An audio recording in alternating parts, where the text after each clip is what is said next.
Hi every one. So இன்றைக்கி video பார்த்தீங்கன்னா fruits restock பண்ண போகிறோம். ஸோ இந்த ஹோல் வீக்குக்கான கிட்ஸுக்கு வந்து ஸ்நாக்ஸ் பாக்ஸ்க்காக ஃப்ரூட்ஸ் தான் நான் எப்போவுமே கொடுப்பேன். ஸோ அந்த ஃப்ரூட்ஸ் தான் இன்றைக்கி வாங்கிட்டு வந்திருக்கேன்.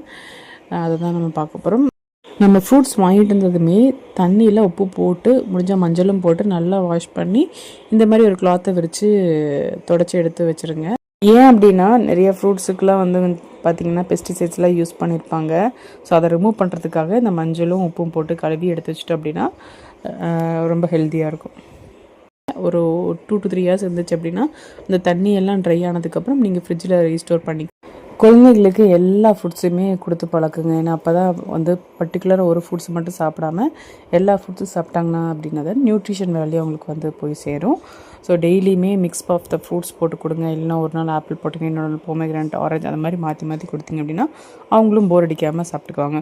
ஸோ பெஸ்ட்டுங்கிறது வந்து டைரெக்டாக கட் ஃப்ரூட்ஸாகவே கொடுங்க ரேதர் தென் ஜூஸஸாக.